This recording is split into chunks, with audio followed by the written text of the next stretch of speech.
الله في محكم كتابه الكريم بسم الله الرحمن الرحيم إنما المؤمنون إخوة. The first of your loudest salawat in honor of the greatest man to walk this earth, Al-Habib Al-Mustafa Muhammad.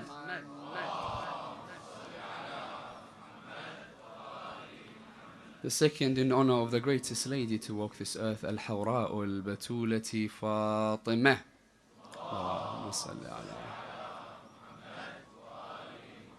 And the third with your loudest voices in honor of our Imam Sahib Al-Asri wa Zaman.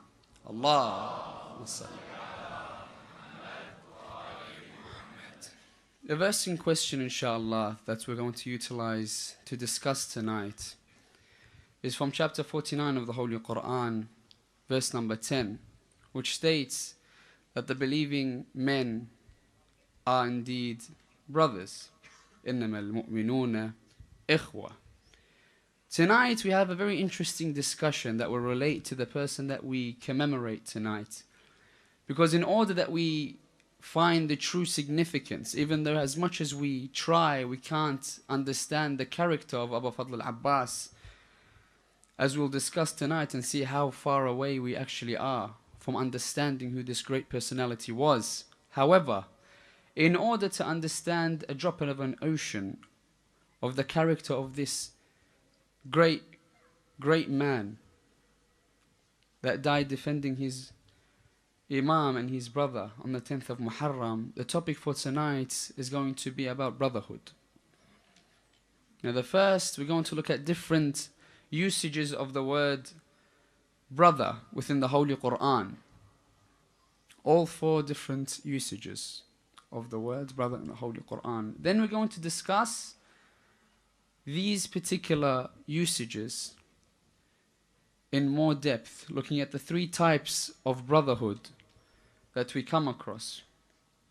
And the third one, which we're going to look at in detail, applying to Abu Fadl Al-Abbas, going to draw us towards the life of Abu Fadl Al-Abbas and what we can learn just from the 10th of Muharram and the days that developed into the 10th of Muharram and how much we can learn from this great personality. So inshallah, to start tonight's lecture, please assist me in blessing the majlis with a loud salawat ala Muhammad wa ali Muhammad.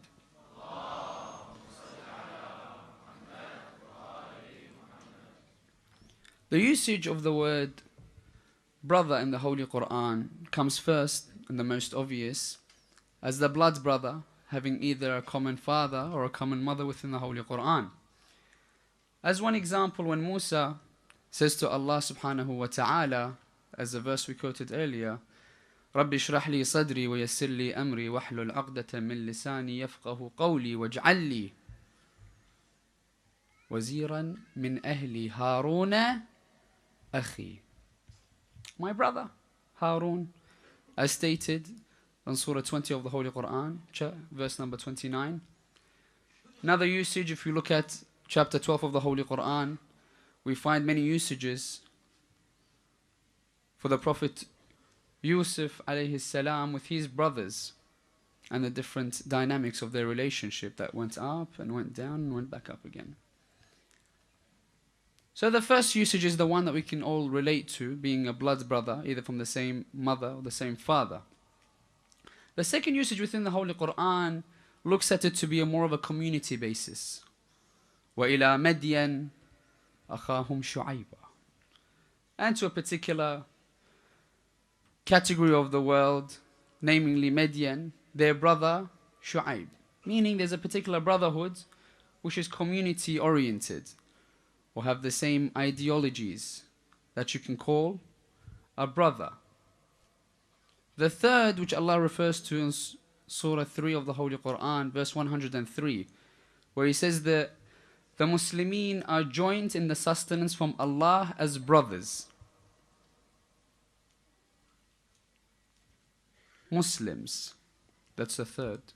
So you have a brother by blood, brother in a related term, which is a community basis, a brother in Islam, which brings us to the final aspect and the important one for tonight's discussion, a brother in faith.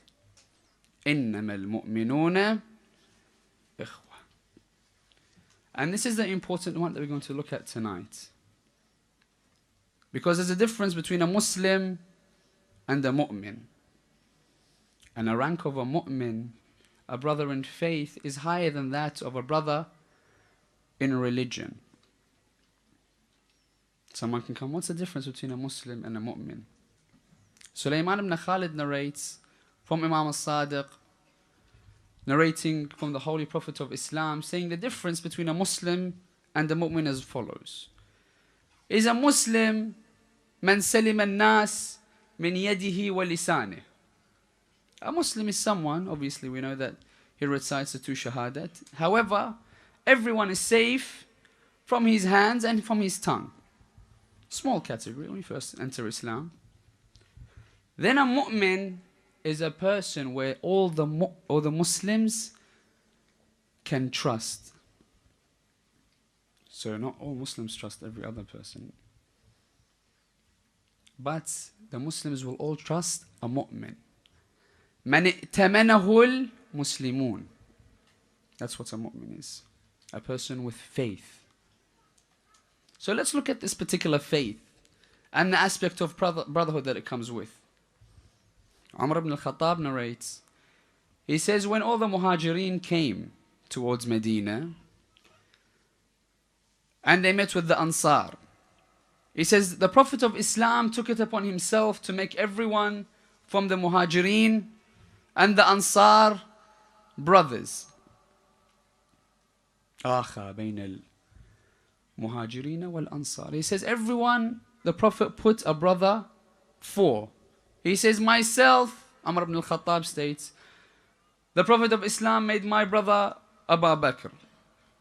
He says, there was one person that was crying because the Prophet never made him a brother with anyone. And that was Ali ibn Abi Talib. He comes towards Amir al-Mu'minin, O Amir al-Mu'minin, why is it that you cry?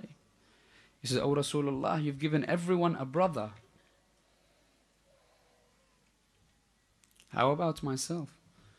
He says, Oh Ali, you are to me like Harun was to Moses, except that there is no prophet after me.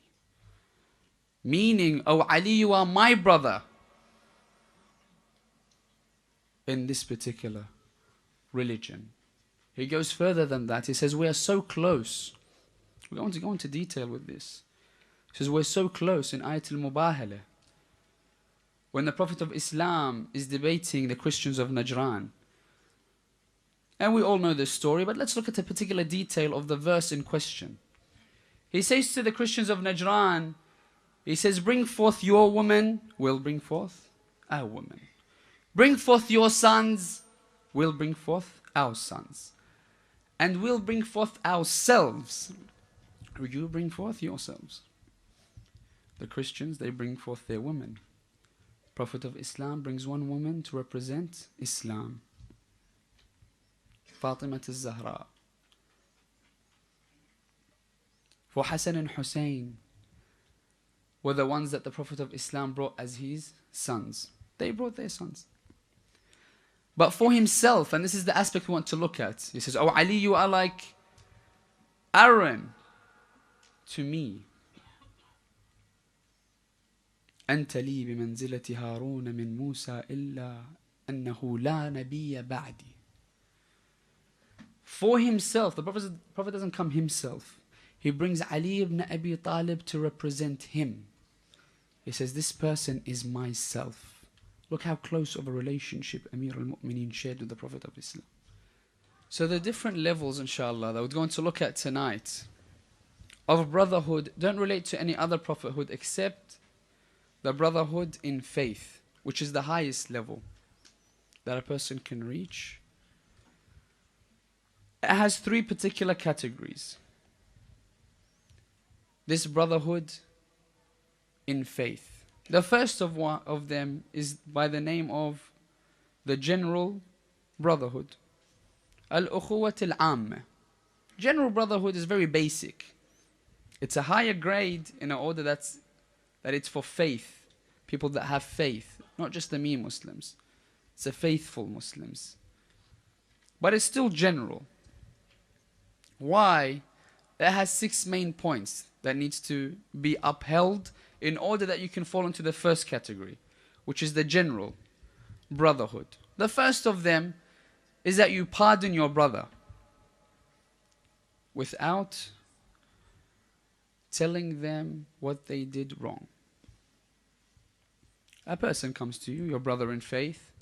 Sisters can apply it for their sisters in faith. Someone's done wrong by you. For you to achieve the first level of the simplest levels of brotherhood is that if someone's done wrong by you, you forgive them without putting them accountable for their actions. Someone swore at you, for example. You say, I forgive you for that act. But you don't go further than that. By the way, keep reminding them. Remember that day that... First level, very simple. Pardon them without accountability. First level. Second level is that you share a specific relationship based on love and mutual respect towards the religion. Very simple. And there's many rewards in it. The first of them in traditions tell us, if you go just towards the household or try to go towards your brother in faith, Allah writes for every step that you take 1 reward. And that particular step, not only does Allah write 1 reward, but He removes 1 sin. For every step, you get a reward minus 1 sin. 1 reward minus 1 sin. Says if you go towards a person's house and you knock on the door, Allah will give you such a grand reward that He opens the doors of the heavens for you and showers you. And He tells His angels in the heavens that you see how their relationship is. Either one of them will not enter my hellfire. So for us, something so simple. But in the eyes of Allah, it's so grand. It has a high magnitude. Great rewards. And we'll get to why. The third is that you do not show enmity towards your brother. Don't show him hatred. You're angry. You've had a bad day. Issues occur. Never show them hatred. Never look at them in a wrong manner. Never allow them to feel uncomfortable around you. Simplest level, we're still going there. The fourth is that you go out of your way to meet with them. Go out of your way to check up on them. Go out of your way in order that they are comfortable, that someone is checking up on them, someone asks about them. In joining relations at the simplest form. That's the fourth level. So much so that we have tradition that tells us if a person was to go 3 days and 3 nights angry at one of his brothers, they had some sort of disunity amongst them. 3 days and 3 nights, Allah subhanahu wa ta'ala states that these 2 people, I am bari'un minhu. I dissociate myself from these 2. Well, hold on. Oh Allah, there must have been one oppressor and one person being oppressed. Do they both fall under the same category? That you dissociate yourself from them? Imam Al-Sadiq, we go towards him, we ask him this question. What's your opinion? Imam Al-Sadiq, what does he say? He says, yes, there's an oppressor and then there's a person being oppressed. However, a lot of people will put the blame on the oppressor. He says, how about the oppressed? Why is it, if he's really his brother in faith, that he doesn't go up to the person that was the oppressor and say, I was the oppressor and you're the oppressed, to make everything better? He says he has that power in his hands. So Allah is judging him based on that. Which one of us would do it? Someone comes and hits you or takes something from you or swears at you, and you're angry towards them, and you go and say, well, I'm sorry. You didn't slap me, I slapped myself. I was in the wrong. What kind of position would you be in that person's eyes? Because that person knows he's wrong. But if you come and say, well, I was wrong, you say, no. Imam says, look, go out and try to enjoin relations and correct relations in the best way that you know how. The best way. Number 5 is to honor your friends. Honor them. Respect them. Make them know that they're valued in your eyes. Never degrade them. We're not going into too much detail because the first level, very basic. I'm just mentioning the points in order that we go up to the one that really matters, which is the third. The 6th and final level of the basic general rule of brothers in faith is that you do not point out their downfalls. This is an interesting one.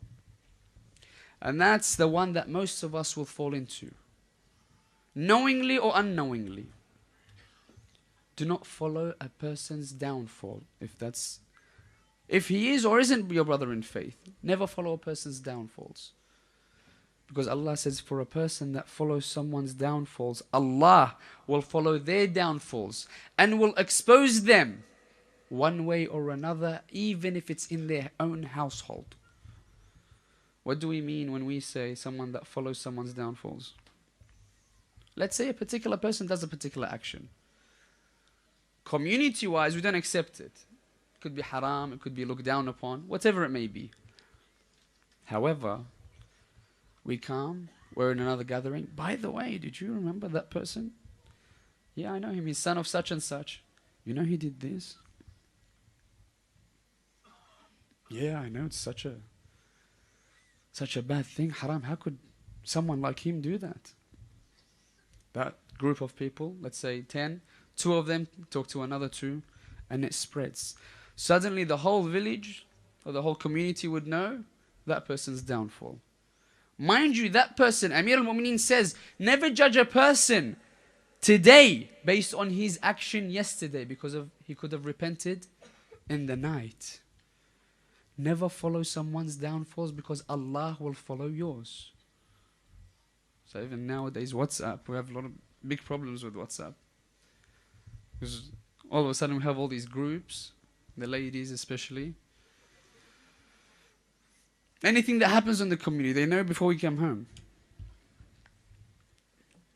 How did you know? Well, that such and such person posted it on a group, suddenly the whole village knows. Because they're all one group.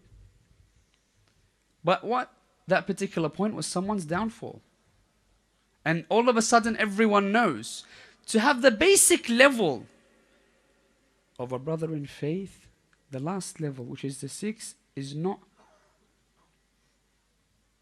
to go after and follow their downfalls. If anything, cover it up for them. If you see something wrong on someone, take him aside. Be a mirror for them. That was amongst earlier today, Shabab al-Sabtain, we went and we met. The Shaykh said something very beautiful that we can relate to tonight. He says a brother, as we mentioned yesterday, a brother is a mirror of his brother. Likewise, a sister is a mirror of her sister. There's a delicate point to be looked at when we look at this particular example. The idea of a mirror, at the first instance when we think about it, a mirror, when we look at it, we see ourselves. We see our faults. If we wake up in the morning, the Shaykh says, he says, we see one hair is one way, and another hair is another way. One eye is open, the other eye is closed. He says, however, we know that there's faults, but we're thankful for the mirror. Why? Because we can point out that which is wrong in front of us. If a hair is sticking out, we'll put it back in place. Needs wax, we'll put wax.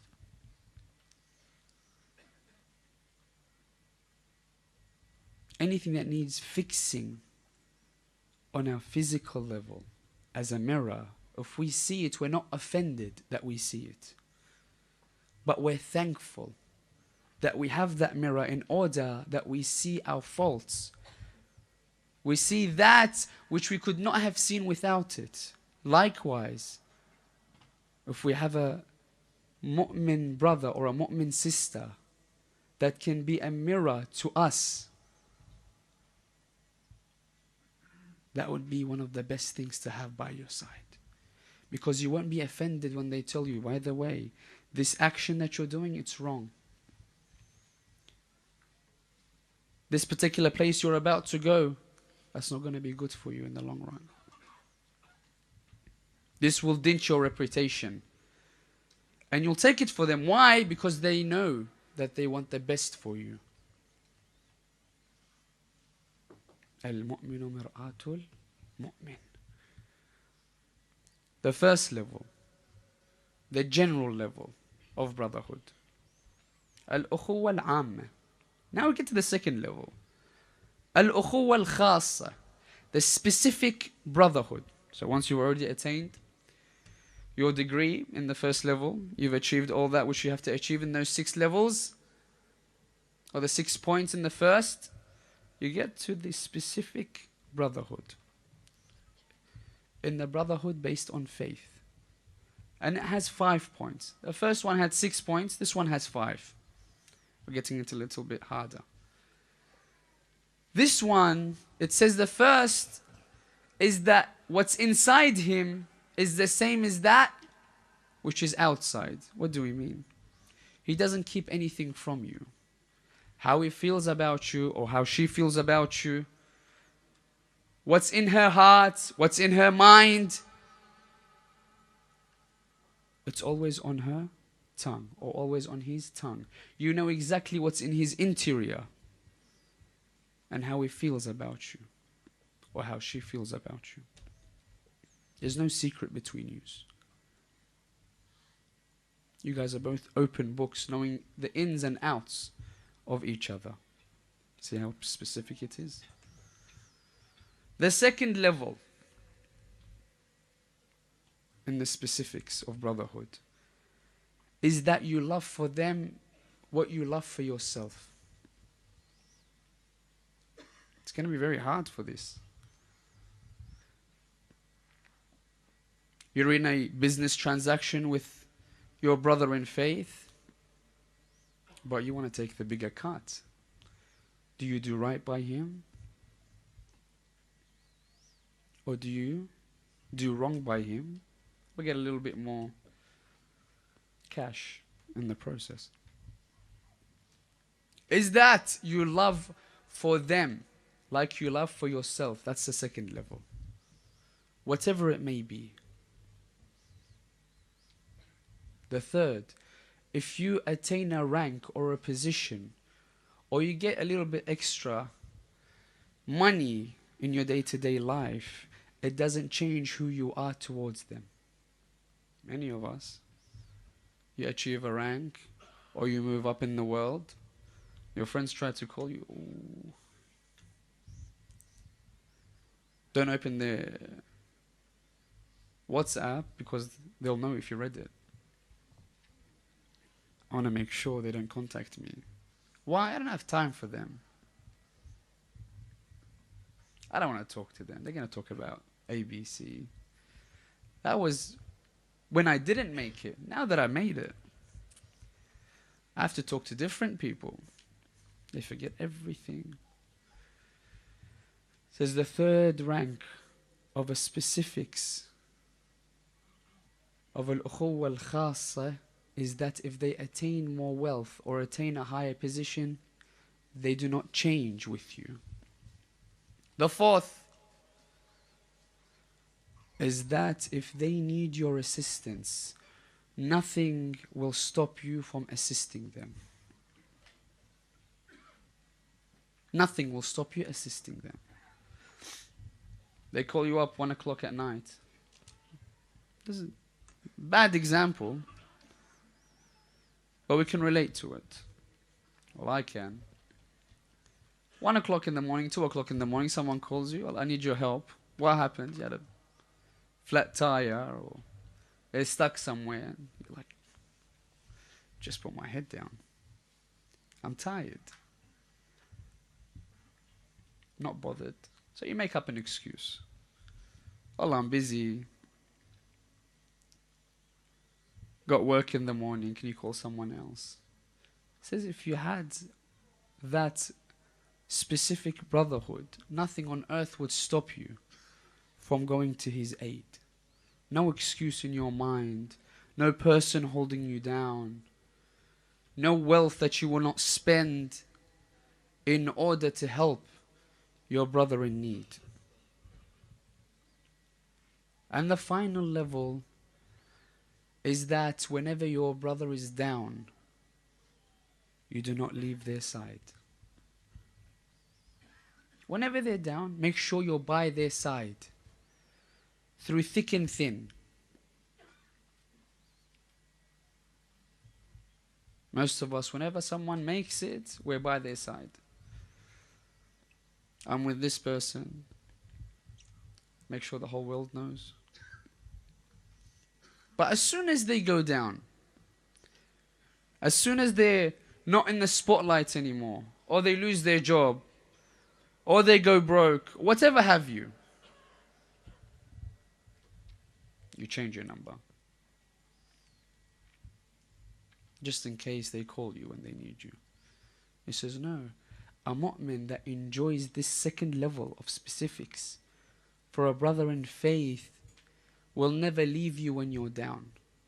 On the contrary, he'll be side by side in thick and thin, whatever you go through. The first level, which we discussed, the general brotherhood. The second level is the specifics of brotherhood. And the third, in Arabic, is stated to be al-ukhuwa al-haqiqiyatul haq, the true essence of brotherhood. And it's very difficult to reach that specific level. Why? Because at this particular level, you will have to dissolve in the love towards your brother.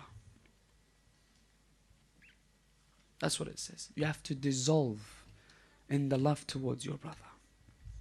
There's only specific people within history that have ever come close to be at the level, or to be discussed to be at that level of brotherhood in which you dissolve in their love. And this is the person that we commemorate tonight.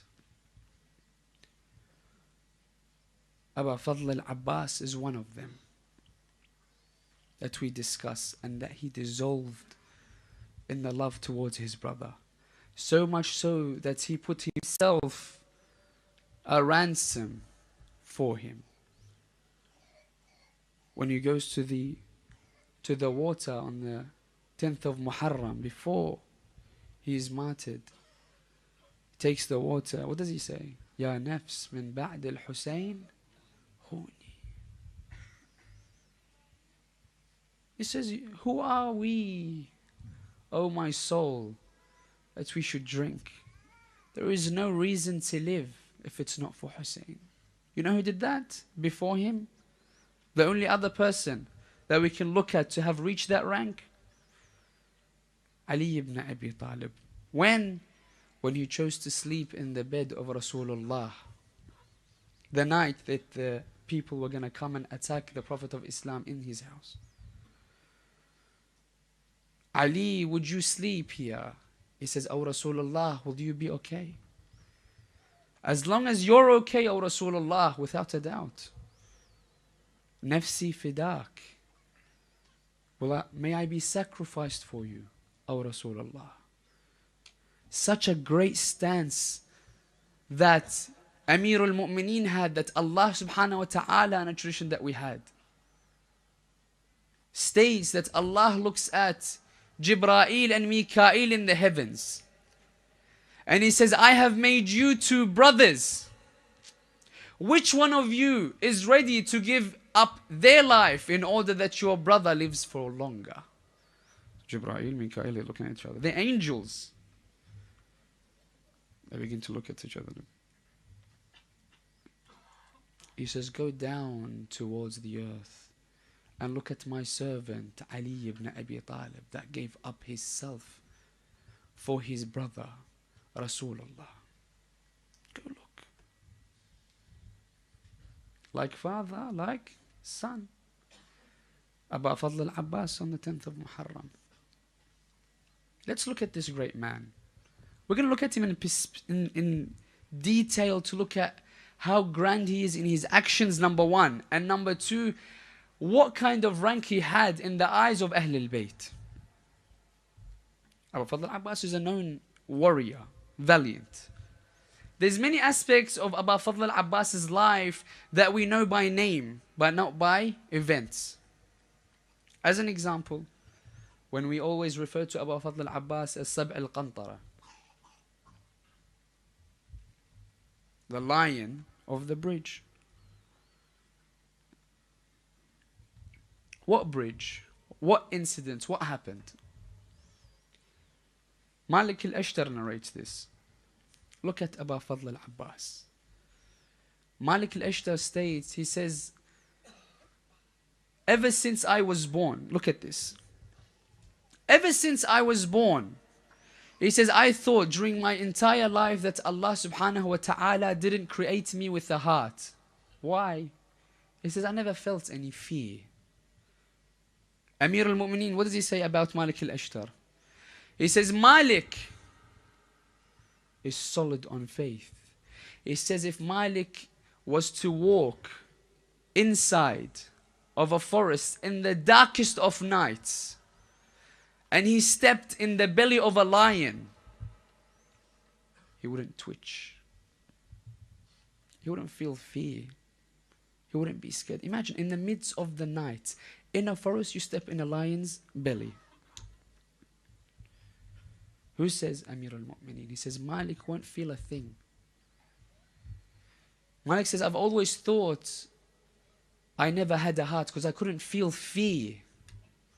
He says, until one specific moment in my life. When was it? He says, in Siffin. Siffin was a war that lasted months on ends. Malik was a person that said, when Ali ibn Abi Talib would go into the battle, I'd count, because we'd know Amir al-Mu'mineen, every time he'd kill someone, he'd say Allahu Akbar. So I began to count how many times Amir al-Mu'mineen would say Allahu Akbar. And I'd count how many people I would strike and kill. A person that fears, would he do that? He'd be too worried about striking or being struck down. He says, I'm counting. Look how easy it was for him. He says, until Ali and myself came to meet, he says, oh Ali. He says, I thought about it. Just thought about it. He says, I thought then there's no difference between me and Ali. I just thought, I had a thought in my mind. Because he killed 1,000, I killed 1,000. You know what Amir al-Mu'mineen looked at Malik and said? He says, Malik, the difference is, he hasn't even said anything to Amir al-Mu'mineen. Just thought about it when they met. He says, Ya Malik, the people you strike are different than the people I strike. How? He says, you strike any one of the enemies. He says, I look a man in his eye. I look 7 generations down his lineage. If there's one good person, I don't strike him. Who is Ali ibn Abi Talib? He says, if I see one person in 7 generations, I don't strike him. When did Malik feel fear in this Siffin battle that happened against Muawiyah? He says there were particular ranks that people had. They had to hold those particular positions. Imam Al-Hussein held a position. Imam Al-Hassan held a position. Malik held a position. There was a position which was a bridge that had just been taken over. Malik comes towards Amir al-Mu'mineen. He says, "Oh Amir al-Mu'mineen, they've taken over the bridge. Who will you put in that place in order that he reclaims for us that bridge?" He says, "I'm going to put my son Abbas."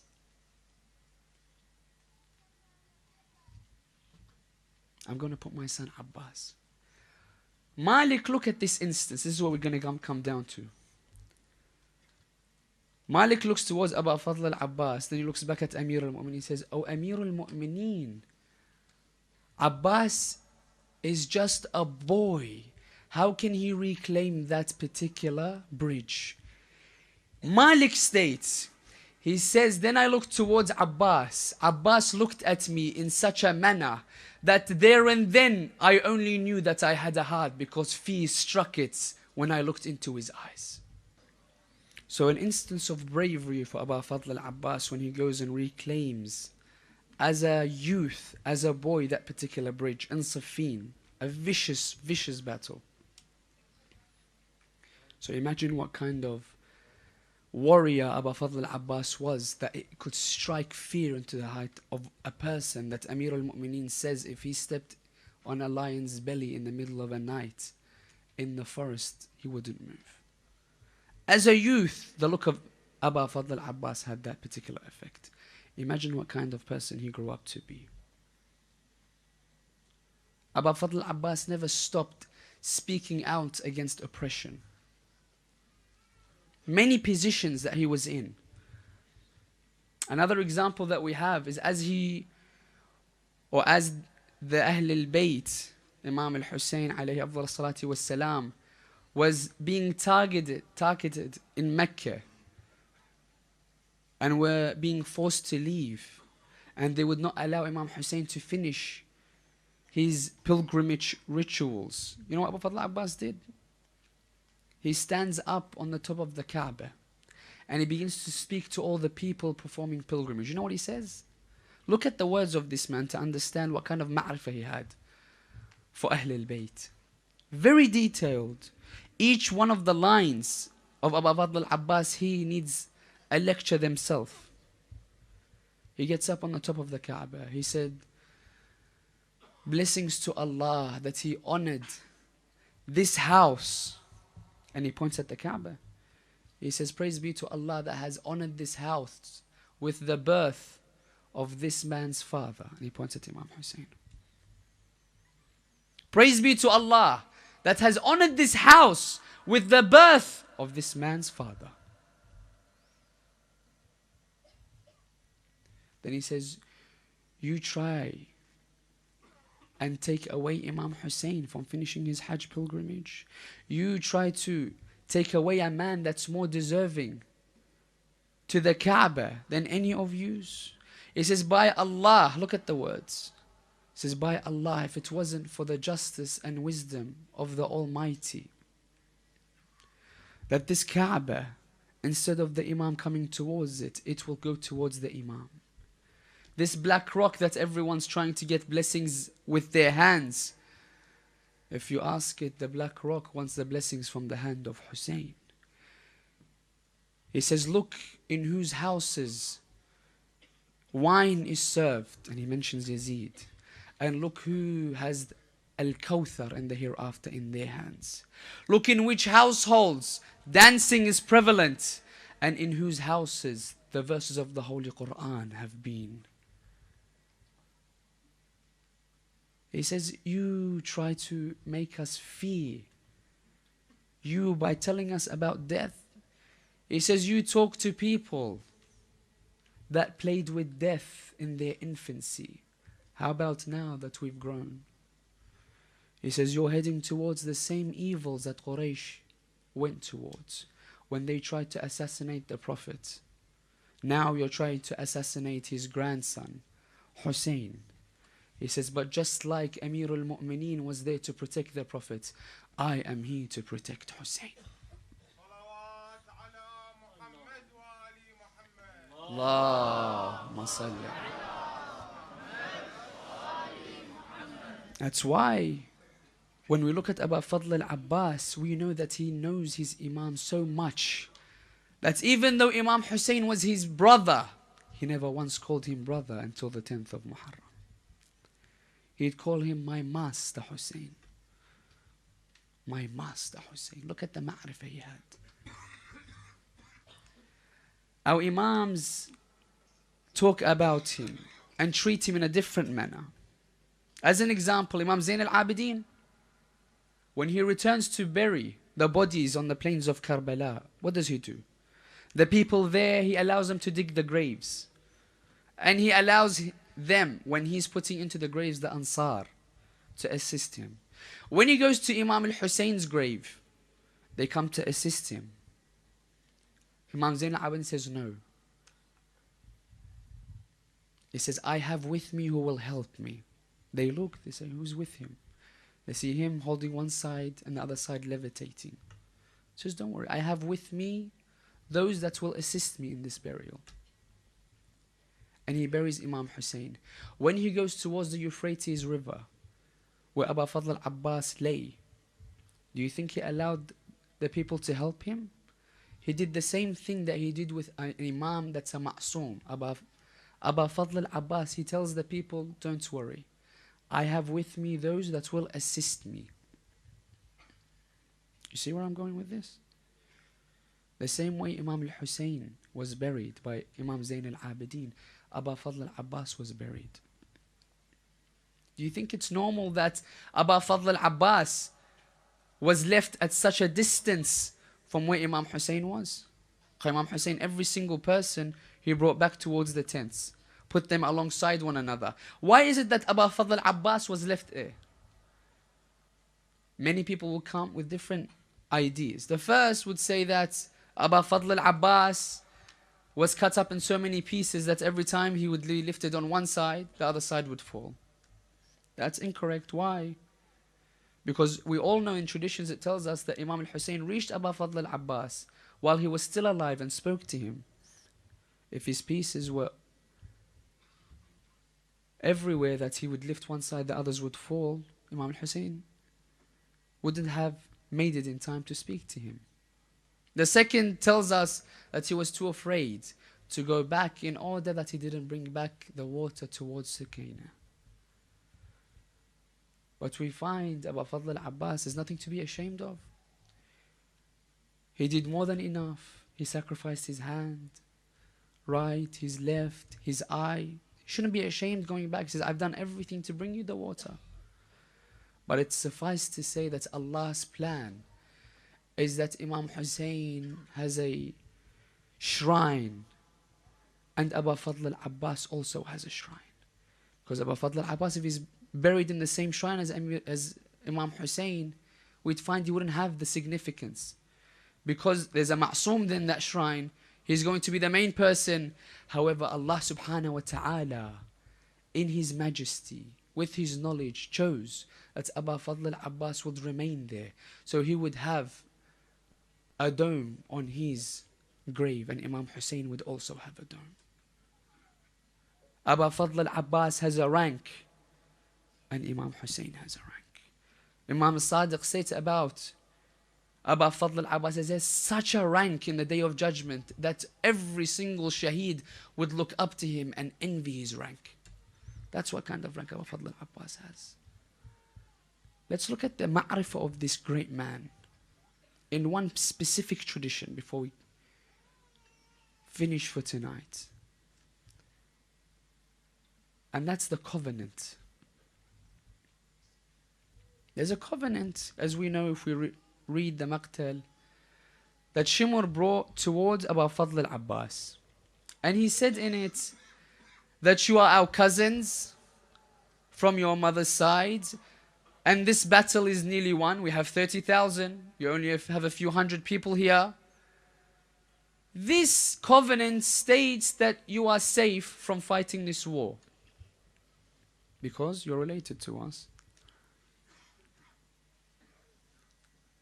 Abu Fadl Al-Abbas, he hears it but doesn't go up. Mind you, it wasn't an aspect that they want to have safety, because they knew what kind of a warrior Abu Fadl Al-Abbas was.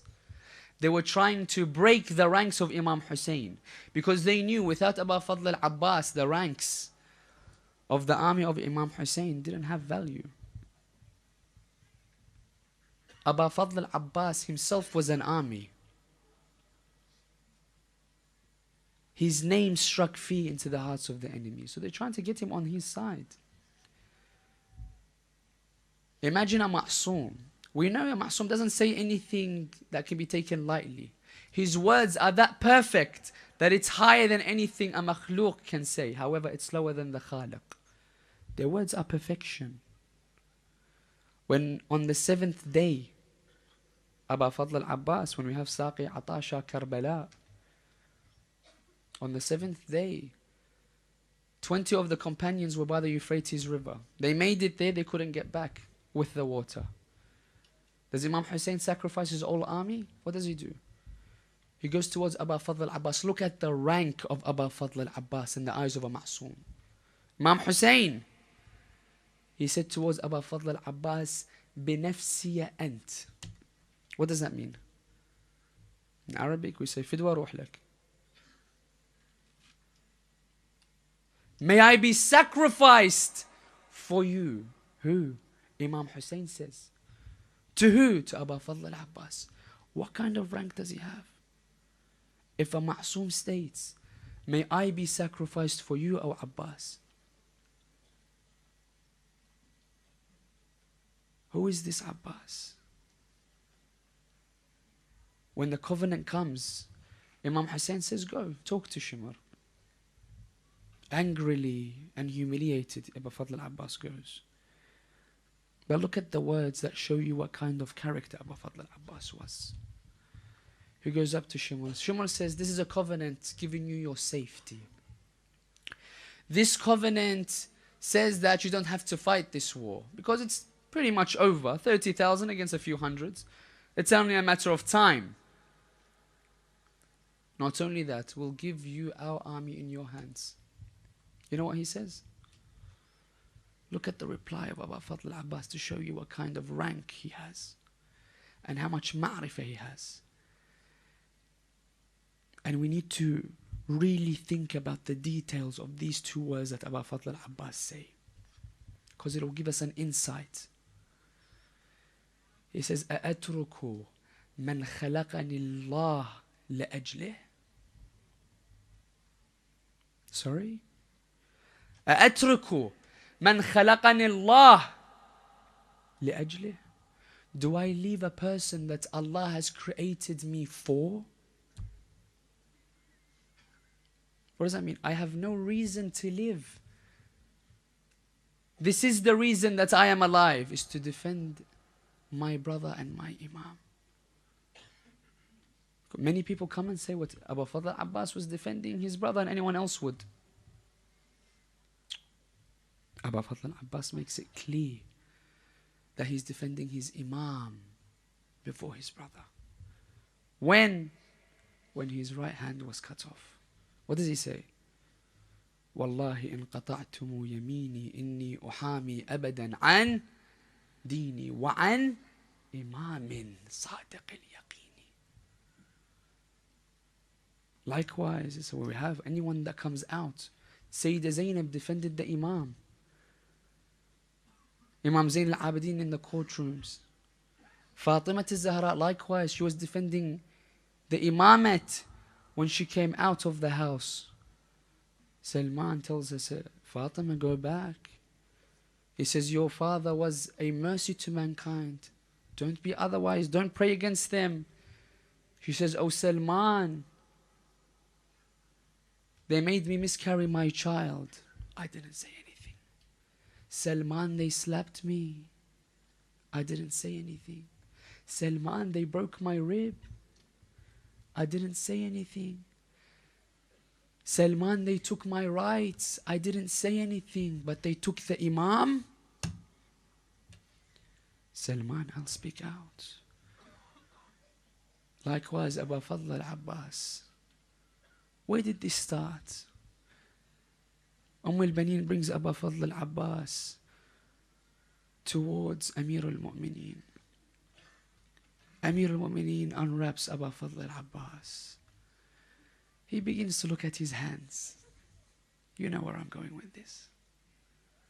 He holds the hands of Abu Fadl al-Abbas, Amir al-Mu'mineen, the person that brought down the door of Khaybar, begins to shed tears. He begins to cry. When he cries, al-Baneen says, is anything wrong with my son Abbas?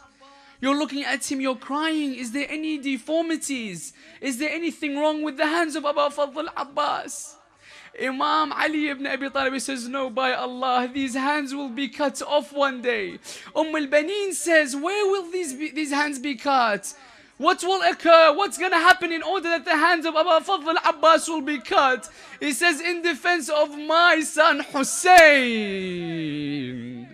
in Karbala. That's what he's trying to teach us. Abu Fadl al-Abbas looks at Shimr. He tells Shimr, Shimr, أَأَتْرُكُ مَنْ خَلَقَنِ اللَّهِ لِأَجْلِهِ. Do I leave a man that Allah has created me for? For by Allah, if Allah has created the whole earth with my mother, they would not become the same as the rank of Fatima, which was his mother. He goes back towards the Mukhayyam. Sayyidah Zainab's at the door, waiting for Abu Fadl al-Abbas. She asks him, Abu Fadl al-Abbas, what were you doing? وصاحت يا عباس ريضني على هونك والله على هونك يشعدهم أعداياك ويندهونك. Oh Abbas, why is it that they call upon you? What's the matter? أنا خايفة يا عباس. Don't leave him, don't leave Imam Hussein. Oh Abbas, make sure you defend Imam Hussein till your last breath. Abu Fadl Abbas on the 10th of Muharram, what happens, brothers and sisters? He comes past the tent, he listens. Let's close our eyes. Just imagine this particular instance, brothers and sisters. Let's put our heads down. This night will not come again, brothers and sisters, until next year. Let's give this tea towards Abu Fadl Abbas and what he did on the 10th of Muharram. He goes towards the Mukhayyam. He listens to the cries of Abdullah al-Radi. He listens to the cries of Sukaina. He listens to the cries of the daughters of Rasulullah. Abu Fadl al-Abbas can't handle himself. He goes towards Imam Hussein. Hussein, allow me to fight these oppressors. Imam Hussein says, if you go and fight and killed, there goes my army. There goes my backbone. He says, I'll allow you to go and get some water like you did on the 7th day. Go and try to ask some water from them. Abu Fadl al-Abbas, he goes towards the Alqami. He goes towards the Euphrates River. He comes up to a point where he breaks forth 4,000 soldiers, gets towards the water, and he holds the coldness of this water. People will begin to say that what? He's going to take a sip. No, brothers and sisters. He takes that water from his hand, throws it back in the river. He says, Ya nafsu min ba'd al-Husaynuni wa ma kunti ba'dahu aw takuni أتشربين بارد المعين وحسين. He goes back towards the Mukhayyam. The main reason he was there is to put the water in the qirba. His mission was to get the water towards the Mukhayyam, the water towards the daughters of Rasulullah, the water towards Imam Hussein. That's his mission. So he mounts his horse, he has the qirba, he has the alam. He goes back towards the Mukhayyam, brothers and sisters, as he's fighting valiantly. The people begin to say, you can't fight him one-on-one. This is the son of Ali. This is the son of Al-Karrar. You can't fight him one-on-one. You have to fight him as a group. So people begin to come around Abu Fadl al-Abbas. A person comes as he's going from behind the palm tree. He goes and he comes and cuts the right hand of Abu Fadl al-Abbas. He strikes the right hand of Abu Fadl. The right hand falls on the ground. Wallahi in qata'tumu yamini inni uhami abadan an dini wa عن إمام صادق اليقين. His right hand is down. It doesn't dent his pride, doesn't dent his bravery. He picks up his sword with his left hand. As long as the water is intact, I have to get it towards Hussein. He fights again, trying to go towards the Mukhayyam. And then another la'een comes from behind the tree, and he cuts the left hand of Aba Fadl al-Abbas. Aywa Abbasa, Aywa Sayyida. The left hand of Abu Fadl al-Abbas on the floor. No right hand, no left hand. Oh, Abu Fadl, what's gonna happen? Is it gonna dent your pride? No, the bravery is there. The qurba is intact, it has water. Let me go towards Abu Abdullah Al-Hussein. As he's going, the enemies, what do they say? They say, shower him with the arrows. They begin to shower him with the arrows. Oh believers, imagine this. They shower him. One of the arrows hits the qurba and the water begins to pour. The water that he wants to live for, to go towards Imam Hussein. The water all goes down on the floor, brothers and sisters. That was one of the arrows. You know where the other arrow went? The other arrow struck Abu Fadl al-Abbas in his eye. And when it struck him on his eye, a person comes with a pole from behind Abu Fadl al-Abbas, and he strikes Abu Fadl al-Abbas. Abu Fadl al-Abbas falls from his horse towards the ground. Oh Mu'mineen, we have Sayyidah Fatima comes towards one of the scholars. Imagine this. Imagine this, comes towards one of our scholars. Why is it that you do not tell the story of Abu Fadl al-Abbas? Sayyidati, I always say the story of Abu Fadl al-Abbas. He says, no, you do not. Remember, I want you to tell the people, whenever you narrate the story of my son Abu Fadl al-Abbas, that when the arrow struck him in the eye, and when the man came with the pole and struck him on the head, and he fell towards the ground. When a person falls, he breaks his falls with what? With his hands. Abu Fadl al-Abbas didn't have a right hand, nor did he have a left hand. When he fell on his face, and the arrow went deeper in the eye of Abbas. And then he screams out towards Imam Hussein, oh brother, come and aid me.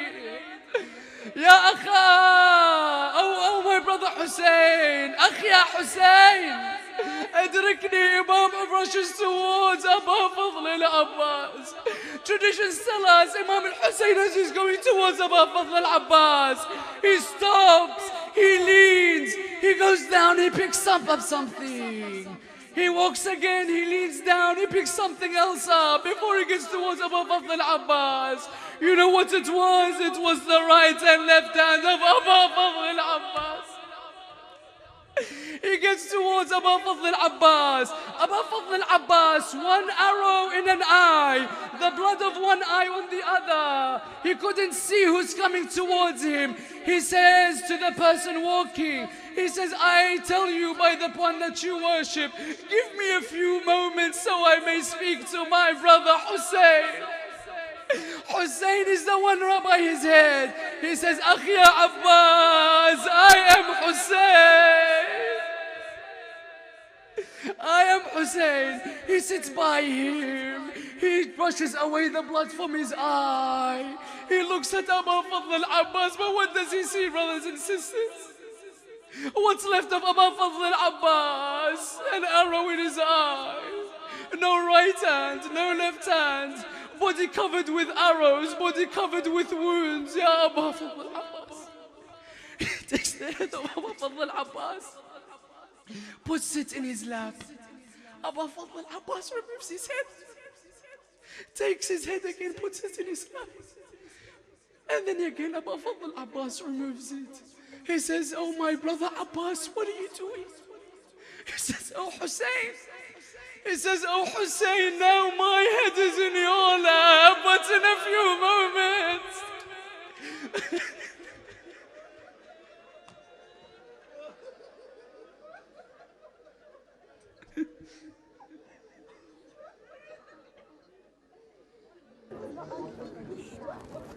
Yeah, I'm gonna shout out loud just in case. But in a few moments, whose lap will your head be in, oh my brother Hussein?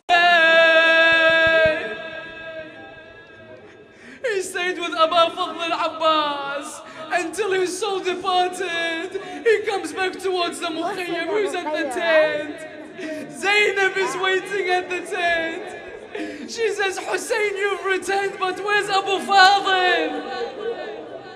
Where's my brother Abbas? Imam Hussein, how does he tell Sayyidah Zainab that I left Abbas without a right hand, without a left hand and an arrow in his eye? What does he do, O Mu'mineen? He goes inside the tent of Abu Fadl Al-Abbas. He strikes the middle pole until the tent of Abbas falls. Sayyidah Zainab understood. She looks towards Abu Fadl Al-Abbas. أومت بديها العقيلة الهاشمية وصاحت يا عباس وصاحت يا خو زينب ترى زينب سبي